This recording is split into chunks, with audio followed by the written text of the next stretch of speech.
Bapak-bapak, ibu-ibu, saudara-saudara kaum muslimin rahimakumullah.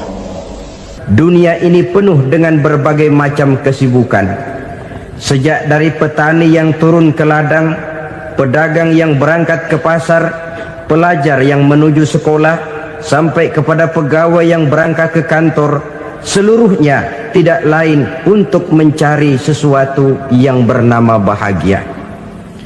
Setiap orang menginginkan kebahagiaan, dan tidak seorang pun menginginkan kesengsaraan dalam kehidupan ini. Namun nyatanya tidak setiap orang yang ingin bahagia mengetahui jalan yang harus ditempuhnya untuk sampai kepada kebahagiaan itu.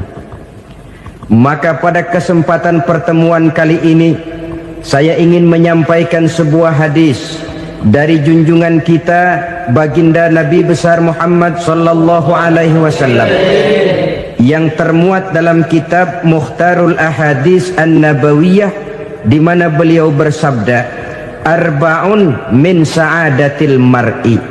Ada 4 perkara yang merupakan tanda dari orang bahagia. Saya mau tanya, di antara saudara-saudara yang hadir di sini, apa ada yang kepengen jadi orang sengsara? Ya. Seluruhnya tentu ingin mendapatkan kebahagiaan. Maka menurut resep dari Nabi kita, tanda orang bahagia itu 4. Jadi kalau saudara ingin bahagia, harus mempunyai 4 perkara ini. Yang pertama, orang bahagia itu kata Nabi, darun wasi'un. Punya rumah biar bagus asal gede. Enak ngaturnya, daripada sudah punya rumah kecil adanya di pinggir kali, gubuk, kalau hujan bocor, miring lagi, kiamat. Loh, kalau gitu Islam materialis dong. Hadis ini boleh diartikan dengan makna hakiki, arti yang sebenarnya, boleh diartikan dengan makna majazi, arti kiasan. Kalau dia diartikan dengan arti kias, maka yang dimaksud darun wasi'un ay qalbun wasi'un. Rumah yang luas tidak lain daripada hati yang lapang. Karena di situ kunci kebahagiaan yang sebenarnya. Walaupun kita cuma tinggal di petak berukuran 2 kali 3 meter, kalau hati kita luas-luas rasanya rumah itu. Tapi biar rumah kita halamannya saja puluhan ribu hektar, ada kolam renangnya, kamar tidurnya tidak lagi terhitung. Kalau hati yang menempati rumah itu sempit, maka akan terasa sempit jugalah rumah itu. Tempat bergantungnya tidak lain adalah hati. Marilah kita mencoba melihat berbagai pandangan orang tentang bahagia ini. Ada orang menyangka bahwa bahagia itu kalau dia mendapatkan harta yang sebanyak-banyaknya. Siapa yang banyak harta, dialah raja. Apa yang dia mau, seluruhnya bisa dibeli. Keamanannya, dia bisa menyewa petugas. Seluruh fasilitas untuk menyenangkan kehidupannya bisa dibeli. Pendeknya, hartalah segala-galanya dalam kehidupan. Sampai ada pepatah mengatakan, innad darahima fil amakini kulliha taksur rijala mahabatan wa jalala. Sesungguhnya harta, dinar, dirham, uang di mana-mana selalu bikin hebat orang yang memilikinya. Coba lihat, orang yang punya duit sama yang enggak punya duit, jangan gaya hidupnya, gaya jalannya aja lain.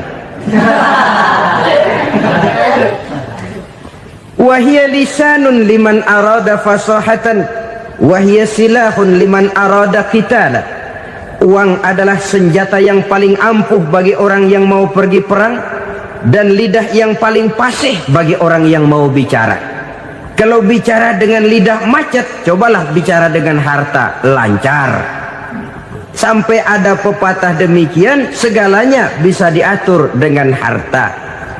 Maka di kalangan orang yang berpandangan semacam itu, seluruh kegiatan hidupnya hanya terfokus kepada bagaimana mengumpulkan harta yang sebanyak-banyaknya.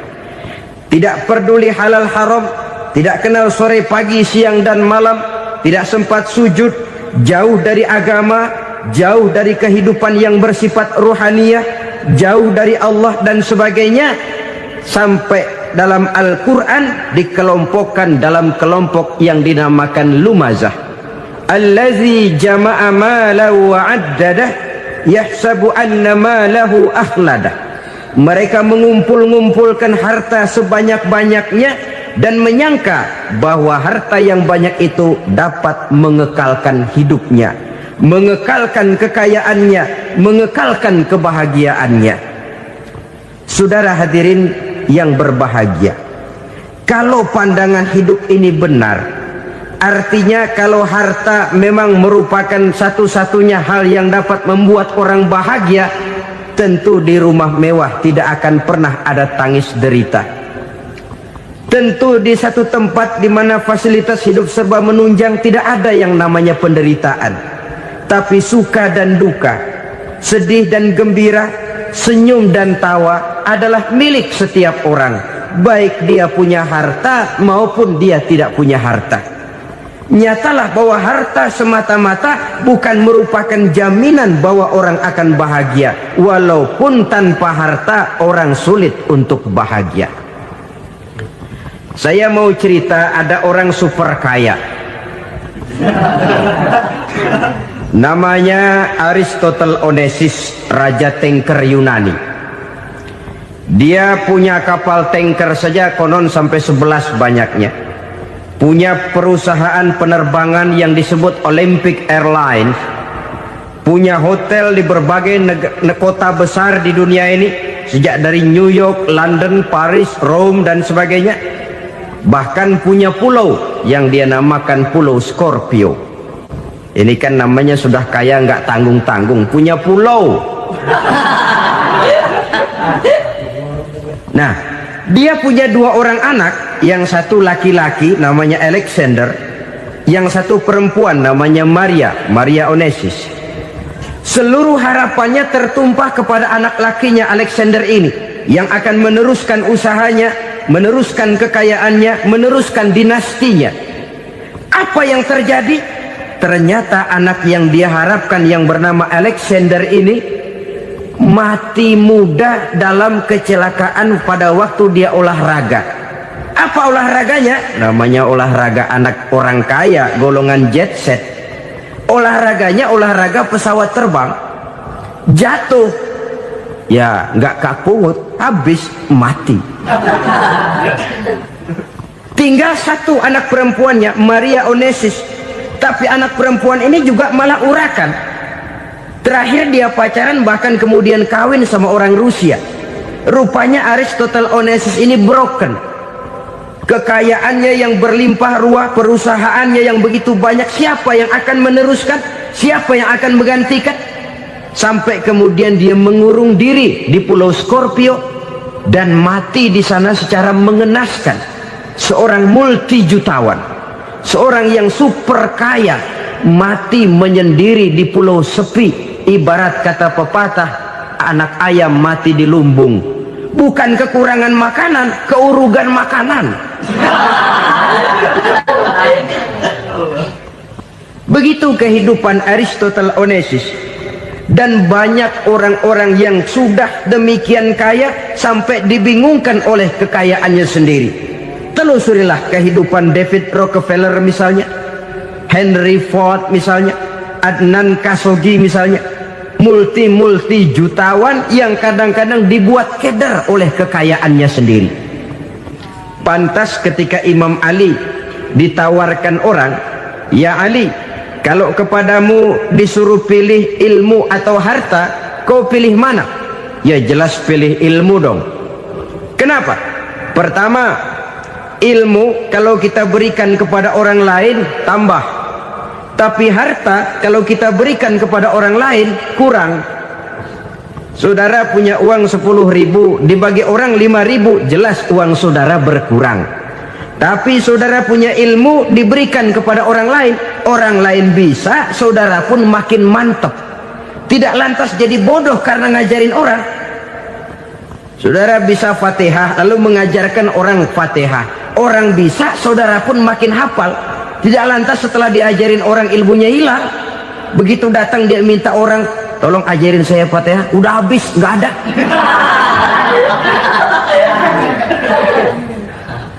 Yang kedua kata Imam Ali, ilmu menjaga kita. Kalau harta, kita yang harus jaga.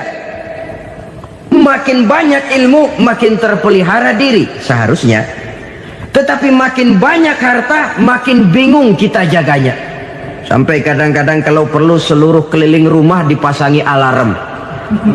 Belum cukup disewakan anjing besar-besar, pasang di depan pintu, awas anjing galak. Masih belum cukup juga, cari centeng tukang-tukang kepruk jaga rumah. Masih terasa belum aman, padahal rumahnya dikelilingi tembok besar. Di balik tembok ada pintu-pintunya tebal. Di balik pintu itu terbuka masuk kamar, kamar pun ada pintunya, pintunya pun kuat.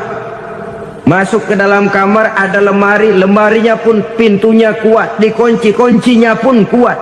Tapi terhadap seluruhnya yang timbul cuma sekedar was-was saja. Kesimpulannya sekali lagi, tanpa harta orang memang sulit untuk bahagia. Tapi harta semata-mata tidak merupakan jaminan orang akan bahagia. Dengan hati yang luas, itu modal utama untuk mencapai kebahagiaan hidup.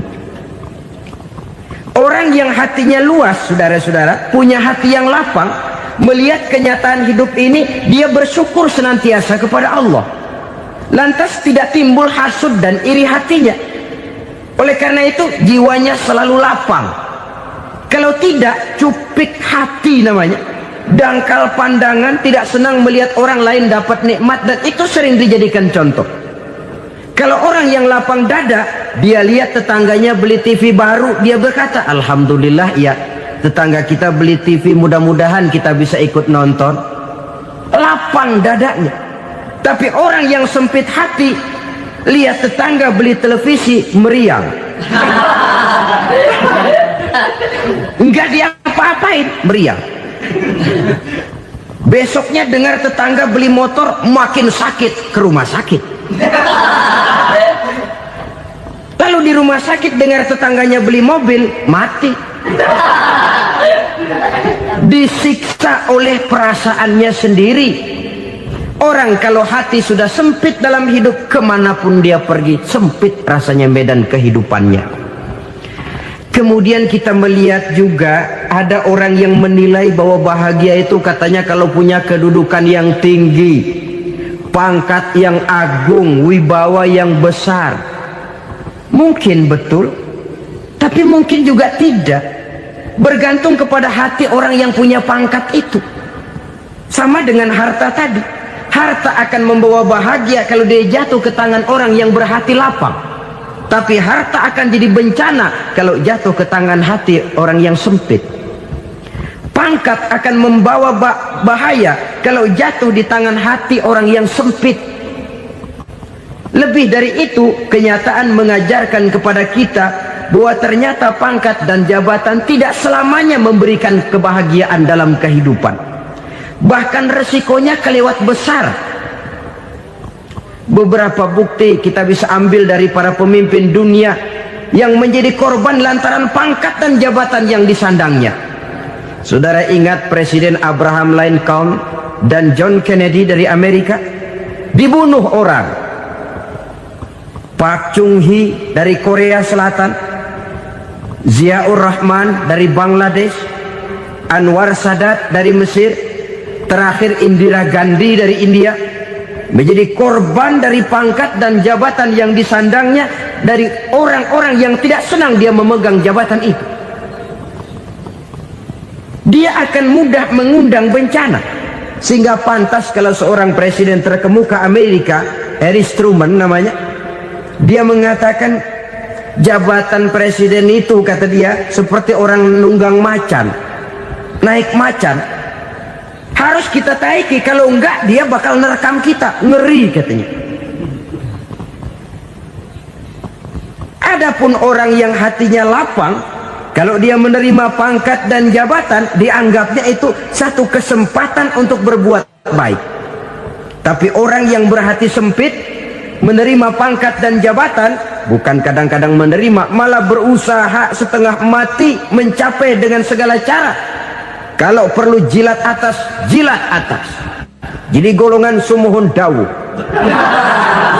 Jadi kelompok kulon nuwun, yes sir, yang kerjanya cuma oke bos. Kalau perlu jilat atas, jilat atas. Kalau perlu injak yang bawah, injak yang bawah.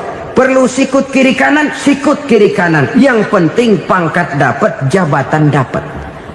Orang yang semacam ini, kalau sudah mempunyai pangkat dan jabatan, biasanya dia tidak menganggap itu sebagai amanah, tidak menganggap sebagai kesempatan berbuat baik, tapi malah kesempatan untuk memperturutkan hawa nafsunya yang dilatar belakangi oleh kesempitan hatinya tadi.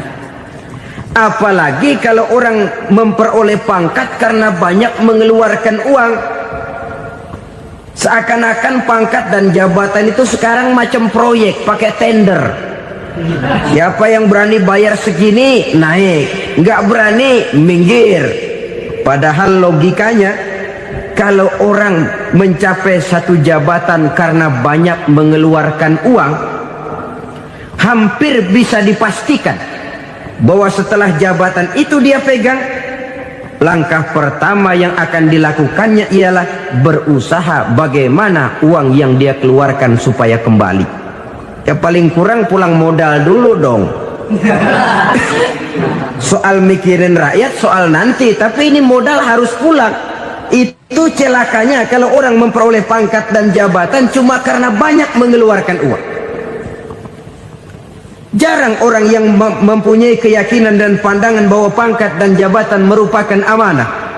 Jadi sekali lagi, pangkat dan jabatan mungkin saja membawa kebahagiaan kalau jatuh ke tangan orang yang berhati lapang. Tapi bisa jadi bencana kalau dia jatuh ke tangan orang yang mempunyai hati yang sempit. Dan lagi-lagi stresnya hati yang lapang. Lalu sebagian orang, saudara, ada yang berpandangan katanya bahagia itu kalau jadi orang terkenal, mempunyai popularitas, menjadi idola di kalangan remaja, di kalangan orang tua, di segala lapisan masyarakat. Padahal makin populer orang, makin terikat dia. Ya kalau macam kita ini kan nggak punya nama, nggak populer, tengah malam buta mau nongkrong di warung Tegal aman. Tapi pangkat, jabatan, kedudukan, popularitas menyebabkan kita diikat dengan berbagai macam peraturan. Cuma mandi sama ke WC saja yang nggak dikawal.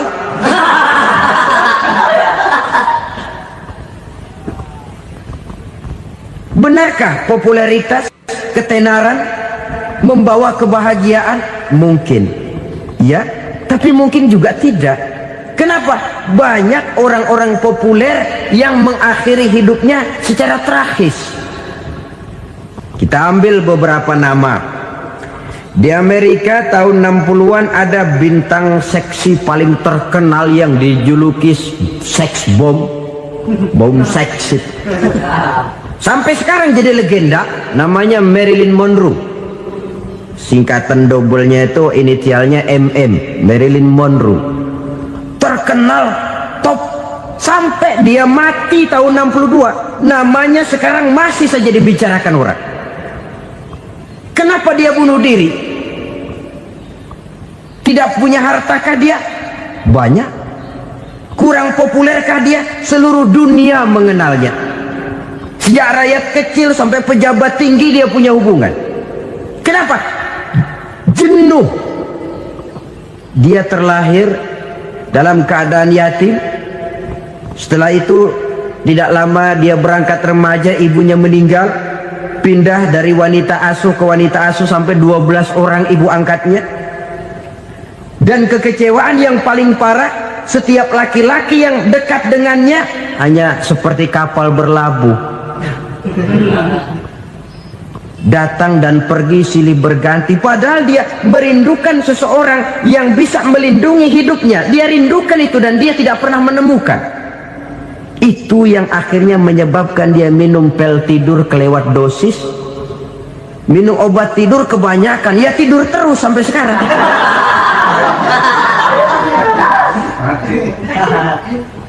Dia mengakui, saya telah memiliki ketenaran, tapi saya tidak pernah hidup dalam ketenaran itu.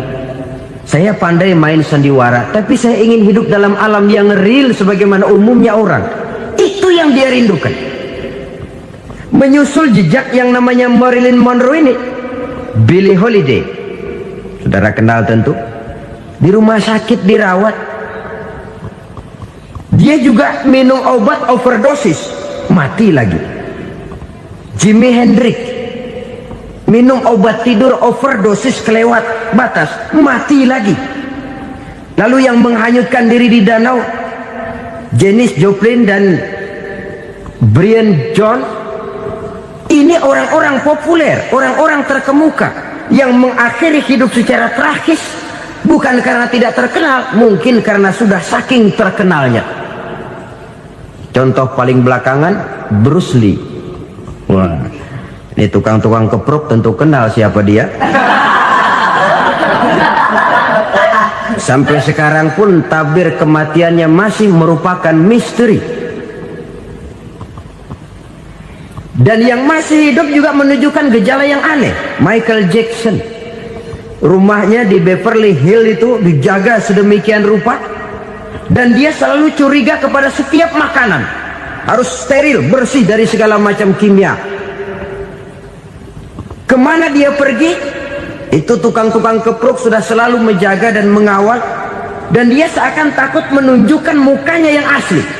Hingga kalau tampil ke tengah di luar show, dia kadang memakai pakaian yang tidak menunjukkan dia yang sebenarnya, takut dikenali orang.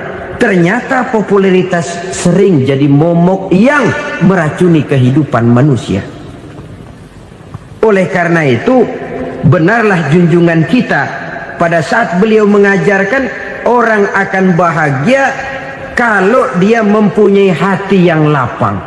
Nah, sekarang masalahnya untuk mendapatkan hati yang lapang, caranya bagaimana?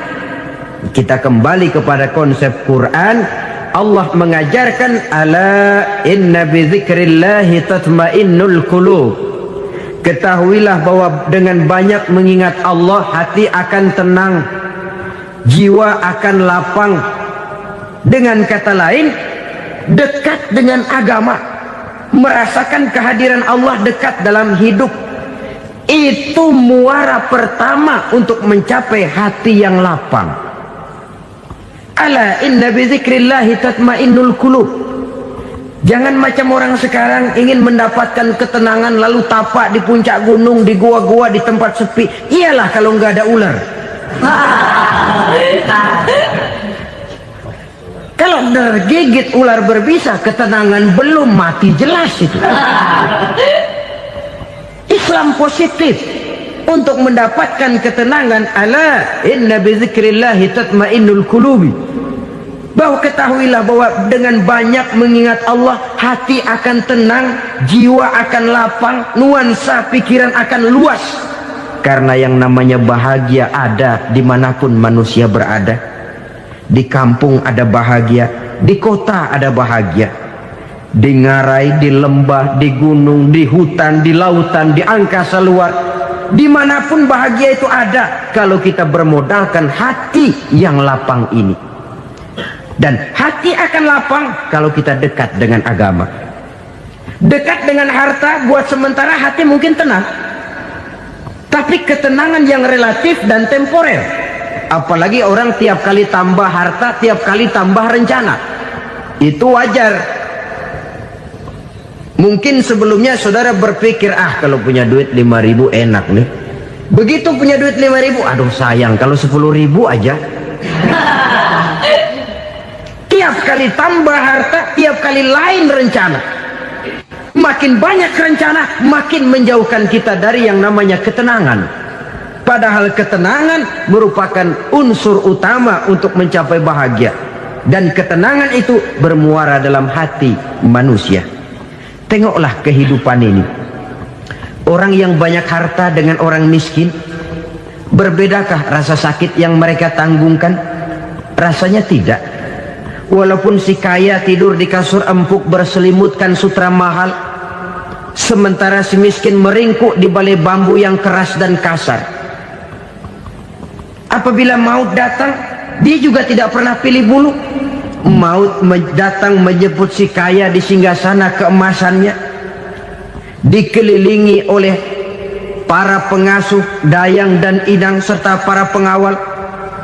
Dan maut pun datang menjemput si miskin papa, sehingga ia tergelepar di tepian jalan. Kedua-duanya bernama mati. Kalau nyata bahwa sakit yang ditanggung si kaya tidak beda dengan sakit yang ditanggung si miskin, bukan harta semata yang membuat orang bahagia. Hati yang tenang, jiwa yang lapang penuh kedamaian karena banyak berzikir dan mengingat Allah, itu merupakan modal utama untuk mencapai sesuatu yang bernama bahagia.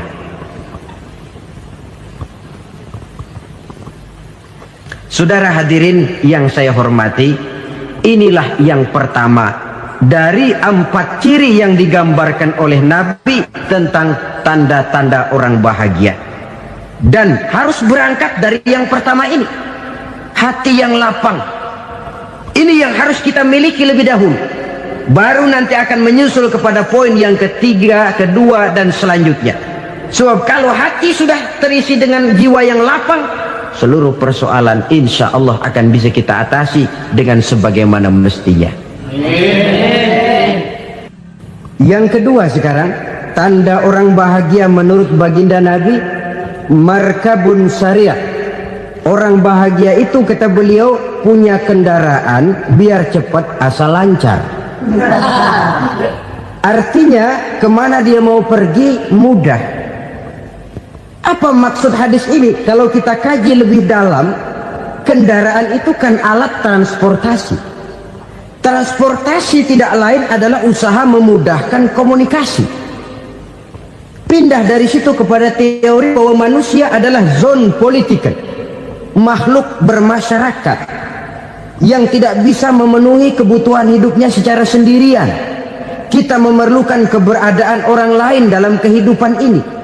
Untuk memakai baju saja kita sudah perlukan petani yang tanam kapas, pabrik yang memintal kapas jadi benang, pabrik yang menenun benang jadi kain, sampai kepada mesin jahit, sampai kepada tukang jahit. Itu cuma untuk memakai pakaian saja. Tidak seorang pun di antara kita yang sanggup memenuhi kebutuhan hidupnya secara sendiri. Kita perlu orang lain. Maka kebebasan dalam arti mutlak, kebebasan tanpa batas, itu tidak mungkin ada dalam kehidupan. Karena kita mengadakan yang disebut interaksi sosial. Setiap kegiatan kita tentu melibatkan orang lain. Menurut kita barangkali kita bebas jalan di jalan raya semaunya, tapi orang lain berkendaraan pun merasa bahwa ini ada juga jalan haknya, dan begitu selanjutnya. Oleh karena itu, maksud dari kendaraan yang cepat ini adalah khulatuhu ma'as solihin. Lingkungan pergaulannya terdiri dari orang-orang soleh. Pergaulannya luas. Kemana dia pergi ada temannya. Kesulitannya ada tempat dia cerita.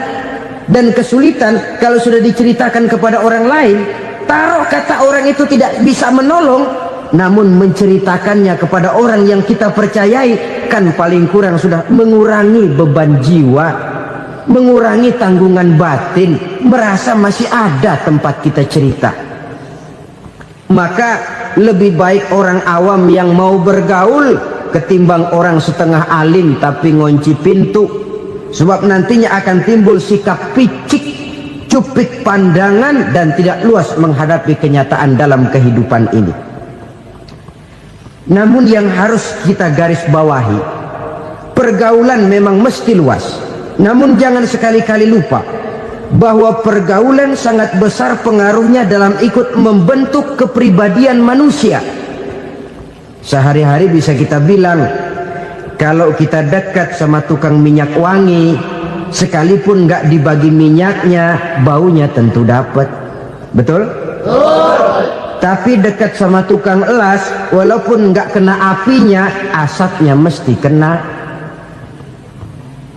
Kalau Syauqi mengatakan lebih jelas lagi, man asyaral asyrafa asya musyarrafan wa muasyiral anzali ghairu musyarrafin. Awalam taral jildal hakira muqabbalan bisagri lamma sara jildal mushaf. Siapa yang bergaul dengan orang mulia, dia bakal ikut menjadi mulia. Tapi siapa yang berteman dengan orang hina, dia tidak bakal ikut menjadi mulia. Tidakkah kau lihat, kata Syauqi, kulit kambing yang hina pun dicium orang ketika menjadi kantong Quran. Kulit kambing hina, kalau dia sendirian gak ada yang mau cium. Tapi begitu dia bergaul dengan Quran, menjadi kantong Quran, dipakein minyak wangi, ditaruh di tempat yang tinggi, mau diambil dicium dulu, dibawa dengan penuh hormat dan hati-hati. Kulit kambing yang hina lantaran berteman dengan Quran, numpang mujur. Tapi coba lihat kalau kulit kambing berteman dengan kayu, jadi beduk, habis. Zohor dikemplang, asar dipukul. Itu pun sedikit saja, cuma salah milih teman. Yang temannya Quran dihormati orang, yang temannya kayu lantaran jadi beduk, gelap-gelap subuh orang udah kemplangnya.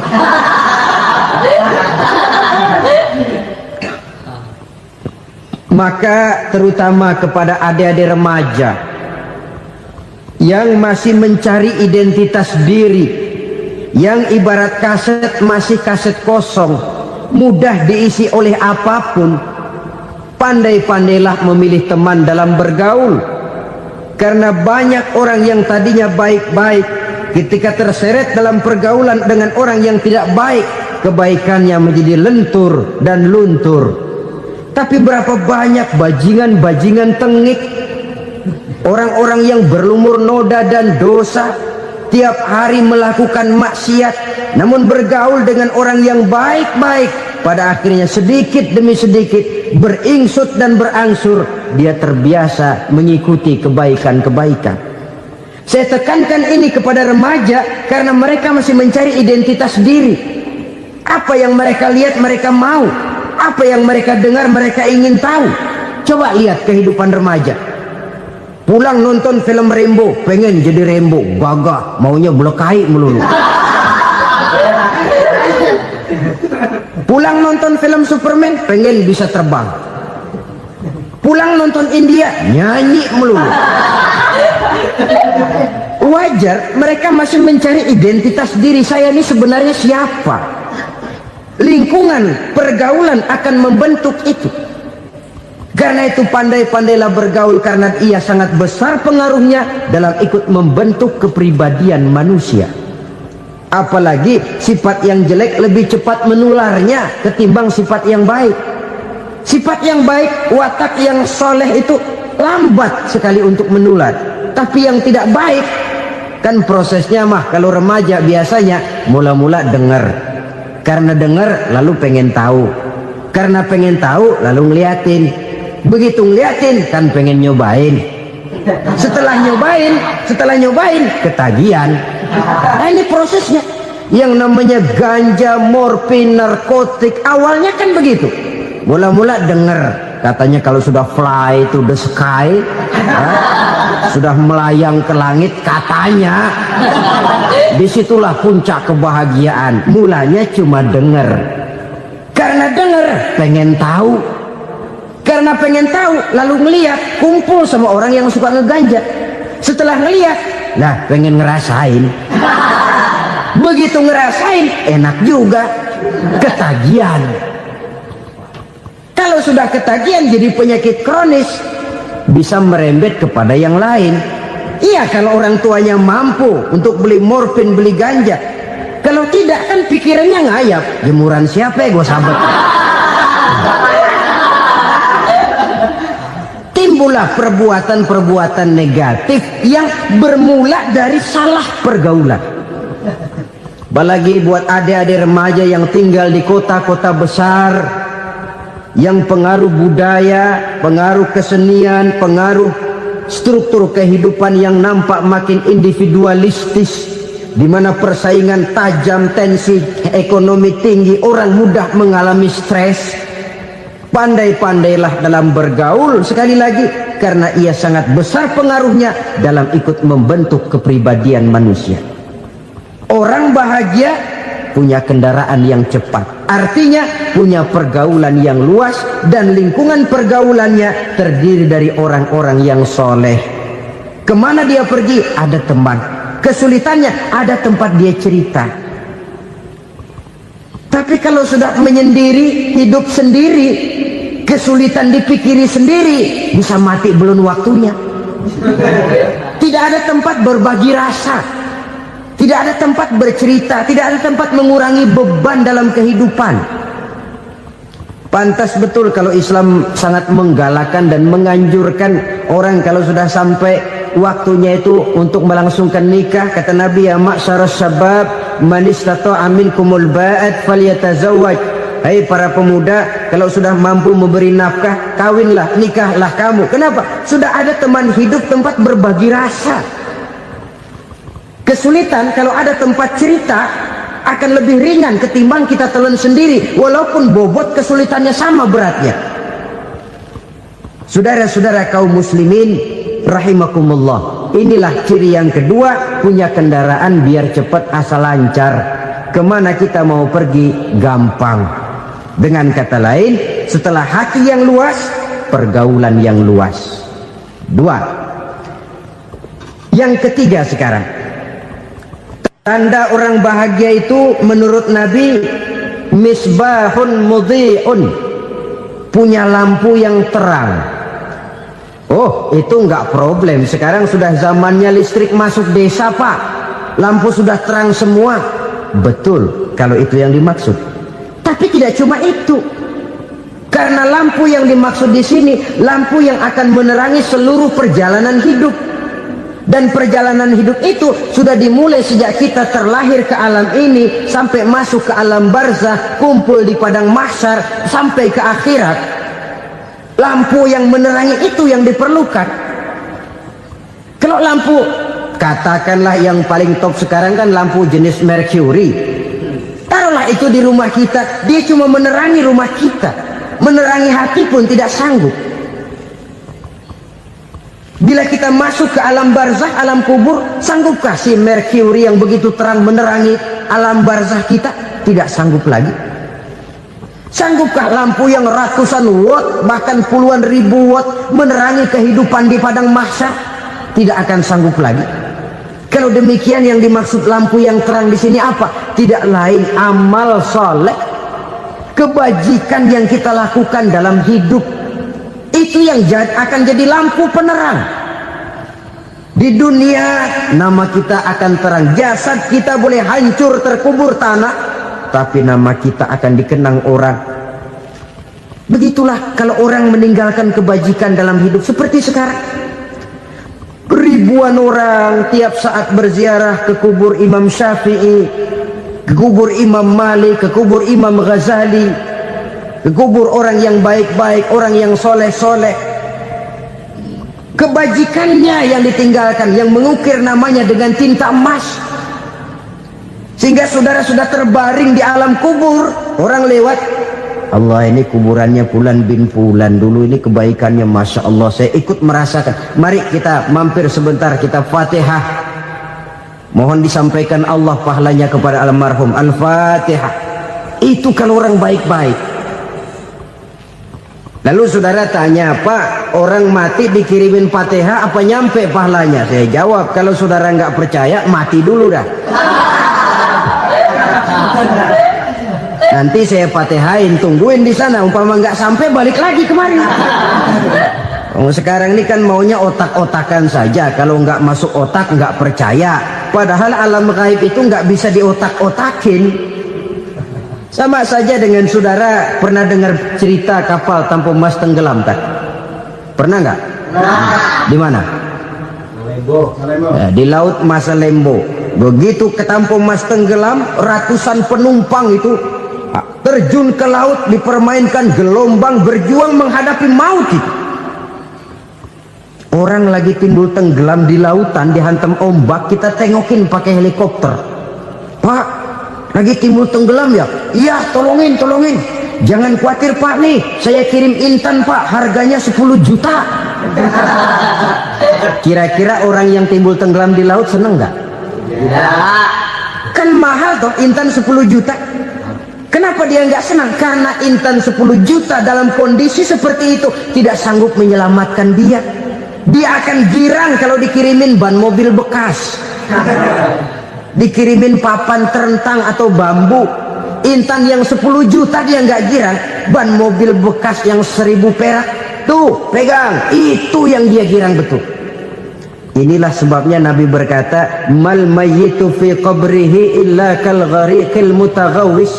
Orang yang meninggal di alam kuburnya seperti orang timbul tenggelam di lautan. Yantaziru da'watan min ahli, menunggu doa dari keluarganya yang masih hidup. Duh, bapak saya sudah meninggal, saya sayang benar sama dia.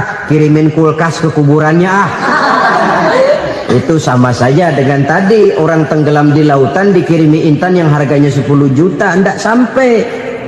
Begitulah kalau kebajikan yang kita tinggalkan dalam hidup, sudah mati pun kubur kita masih diziarahi orang. Tapi kalau jahat yang kita tinggalkan, boro-boro lah orang mau doa lewat dekat kuburan kita juga serem. Tuh bajingan no, dulu mati dipendem di situ tuh. Jangan lewat situ, ntar kesurupan, jangan. Lewat saja orang ngeri. Konon lagi membacakan Fatihah dan mengirimkan doa. Hidup pada hakikatnya adalah kesempatan untuk berbuat baik. Maka sekali kesempatan itu diberikan, manfaatkan dengan sebaiknya. Sebab kesempatan kedua tidak akan pernah ada. Kesempatan berbuat baik di sini, di akhirat sudah pembalasan namanya. Sekali kesempatan itu dicabut, dia tidak akan pernah dikembalikan lagi. Kata Iqbal, hidup tidak mundur ke belakang, Bung. Berhenti diinjak orang, mundur hancur. Tidak ada kata mundur dalam hidup ini. Berhenti diinjak orang, mundur kecebur.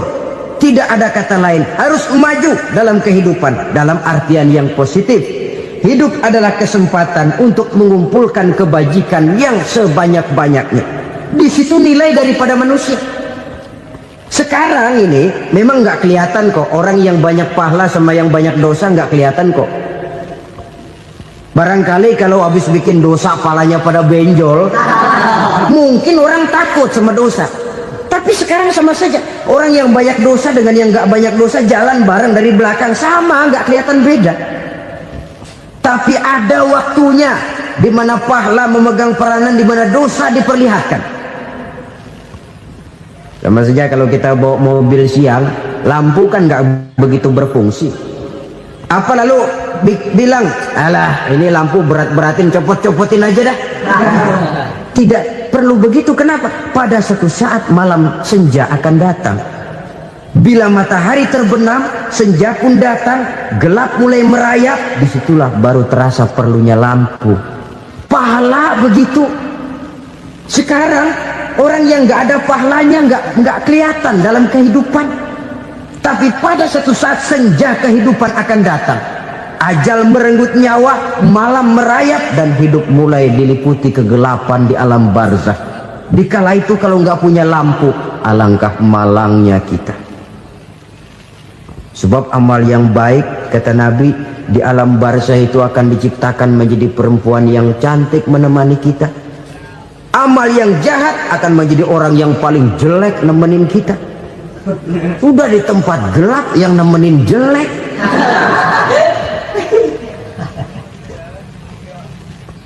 Kaum muslimin rahimakumullah. Kalau demikian masalahnya, tergantunglah kita pandai memanfaatkan waktu. Al-waktu kasayf, waktu itu cepat sekali. Yang namanya waktu itu tahu-tahu. Tahu-tahu udah tahun 87. Tahu-tahu udah begitu. Tahu-tahu yang kemarin anak-anak, sekarang udah pada punya anak. Tahu-tahu saja itu. Begitu cepat waktu berlalu. Kalau tidaklah pandai kita memanfaatkannya, akan rugi kita. Nabi bersabda, man kana yaumuhu khairun min amsihi fahuwa rabih. Barang siapa yang hari ini lebih baik daripada hari kemarin, itu orang untung. Hari ini lebih baik daripada kemarin, bulan ini lebih baik dari bulan kemarin, tahun ini lebih baik dari tahun kemarin, itu orang yang beruntung. Tahun kemarin sembahyangnya maghrib doang, sekarang udah tambah isya. Tahun kemarin cuman Idul Fitri aja ngancem bener, sekarang udah tambah Jumat, lalu tambah lagi maghrib, tambah lagi isya, dan selanjutnya. Hari ini lebih baik daripada kemarin, itu orang yang beruntung. Wa man kana yaumuhu mislu amsihi fahuwa khasir. Lalu barang siapa yang hari ini sama saja dengan hari kemarin, itu orang rugi. Hari ini sama dengan kemarin, rugi itu. Bulan ini begitu, bulan kemarin begitu, tahun ini begitu, tahun lalu juga begitu.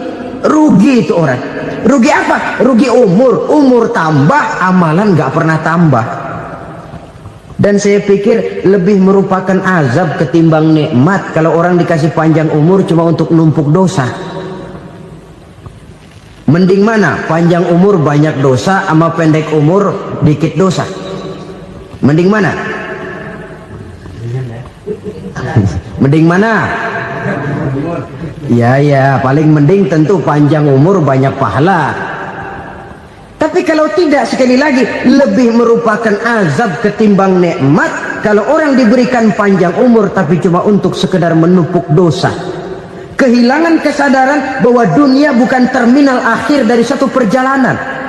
Dia cuma halte di mana kita berhenti sebentar untuk menuju kepada terminal yang hakiki. Saudara-saudara kaum muslimin rahimakumullah, inilah lampu yang akan menerangi kehidupan, amal yang kita lakukan di dalam kehidupan. Jadi yang dimaksud dengan lampu yang terang, kebajikan yang kita kerjakan dalam hidup. Nah, setiap orang di awal tadi saya bilang ingin bahagia. Bahagia itu kan hakikatnya kumpulan senang dan selamat. Senang, selamat. Apa bedanya? Senang tapi tidak selamat, nggak bahagia. Selamat tapi nggak senang, nggak bahagia orang. Contoh, kalau orang korupsi, duitnya banyak, senang dia, tapi keselamatannya. Ada tentara baris di samping rumahnya udah bingung, padahal tentara latihan. Tentara cuma latihan, dia bingung. Senang, tapi karena keselamatannya tidak terjamin, dia tidak bahagia. Sebaliknya pegawai negeri jujur benar, cuma segaji-gajinya, selamat nggak korupsi tapi melarat, ya nggak bahagia juga, kurang senang. Kesenangan dan keselamatan untuk dunia saja, ya sekali lagi, kalau cuma sekedar untuk dunia saja, bisa dibeli pakai uang, bisa dibeli pakai uang. Saudara ingin selamat, bisa dibeli pakai uang. Saudara ingin senang, bisa dibeli dengan uang. Tapi setelah mati masuk ke alam barzah, habis kekuasaan uang. Nggak bisa lagi beli keselamatan pakai uang, tidak mungkin lagi membeli kesenangan dengan uang. Di situ pahala yang megang peranan. Makin banyak pahala, makin banyak saham untuk membeli kesenangan dan keselamatan, untuk memperoleh yang namanya bahagia. Dan jangan lupa loh, di alam barzah kita nggak sebentar, menunggu datangnya kiamat. Loh iya, kalau kita begitu dikuburin terus kiamat datang, untung. Tapi kalau masih harus 1000, 2000, puluhan ribu tahun yang akan datang, dalam satu penantian yang begitu lama, tanpa saham untuk memperoleh kebahagiaan, satu kemalangan yang tidak ada pernah putus-putusnya. Janganlah tergelincir oleh kebahagiaan sebentar yang menipu dengan mengorbankan kebahagiaan hakiki yang berjangka panjang. Apa artinya senyum sejenak kalau harus ditebus dengan tangis seumur hidup? Biarlah kita minum jamu, pahit memang, getir memang, tapi kan besok badan sehat. Daripada sekarang minum sirup, manis memang, enak memang, tapi bibir pada jontor besoknya. Sirawan, batuk, nggak karu-karuan. Banyak orang tertipu oleh kesenangan yang sebentar, padahal laisa kullu ma yalma'u zahaban. Belum tentu semua yang berkilat itu emas, belum tentu semua yang gemerlap itu intan. Karena itu marilah manfaatkan kesempatan yang diberikan Allah ini untuk mengumpulkan kebajikan yang sebanyak-banyaknya. Yang terakhir sekarang, yang keempat, tanda orang bahagia kata Nabi. Zaujatun salihah. Orang bahagia itu tanda yang keempat kata Nabi, punya istri biar cakep asal taat. Sudah surga itu sudah. Cakep taat. Istri kayak gitu, kalau belum mati jangan dikuburin dulu. Sudah cakep taat lagi, tapi kadang-kadang enggak, udah jelek ngadat melulu. Apa yang mau dipilih? Sebab itu Quran mengatakan istri pakaian untuk suami, suami pakaian untuk istri. Kenapa suami istri diibaratkan pakaian? Alangkah tingginya gaya bahasa Quran ini. Suami istri teman hidup, hidup perjalanan panjang. Sejak kita dalam rahim sudah ada hidup kan di sini. Sampai ke alam dunia, masuk ke alam barzah, kumpul di padang mahsyar, sampai menuju akhirat, itu perjalanan hidup. Carilah istri atau suami teman hidup yang membawa manfaat tidak hanya kehidupan di dunia ini, sampai di alam barzah, sampai di padang mahsyar. Suaminya mungkin meninggal lebih dulu, atau istrinya mungkin meninggal lebih dulu, tapi suami atau istri yang masih hidup berbuat kebajikan. Suami saya meninggal, ada hartanya, saya sedekahkan, niat pahala untuk almarhum suami saya. Ini teman hidup, tidak dibatasi dan tidak bisa dipisahkan oleh maut sekalipun. Zohirnya mungkin pisah, badannya mungkin pisah, tapi hatinya, jiwanya, kebersamaannya dalam menghadapi kehidupan. Karena itu saudara-saudara, bahasa Quran indah. Suami istri diibaratkan seperti pakaian. Apa fungsi pakaian? Pertama, pakaian jadi kebanggaan. Artinya suami harus menjadi kebanggaan istri, istri harus jadi kebanggaan suami. Yang kedua, pakaian itu kan fungsinya menutup aurat. Artinya sesama suami istri harus saling menjaga kekurangan masing-masing. Jangan malah sesama suami istri saling membongkar rahasia dan aibnya sendiri-sendiri. Istrinya diceritain jeleknya di mana-mana, atau suaminya dibongkar rahasianya di pasar umum. Itu sudah tidak lagi berfungsi sebagai pakaian. Kenapa semua ini diperlukan? Karena kita menyadari bangsa yang baik terdiri dari masyarakat yang baik. Masyarakat yang baik merupakan susunan dari warga yang baik. Warga yang baik adalah terdiri dari rumah tangga yang baik. Dan rumah tangga yang baik merupakan susunan dari pribadi yang baik. Dari situ langkah dimulai. Membangun satu bangsa yang baik diawali dengan membangun rumah tangga yang baik, dengan menciptakan pribadi-pribadi yang baik. Sehingga dari sini diharapkan berkembanglah nilai-nilai kebaikan. Orang akan bahagia mempunyai istri yang soleh. Kenapa? Tidak ada seorang suami bisa sukses jadi apapun dia, apapun profesinya. Dokterkah, kiaikah, mubalikah, petanikah, pengusahakah, pejabat tinggikah, tidak ada seorang suami yang bisa sukses tanpa peran serta istrinya. Walaupun memang peranan itu tidak begitu kelihatan, tapi sangat menentukan.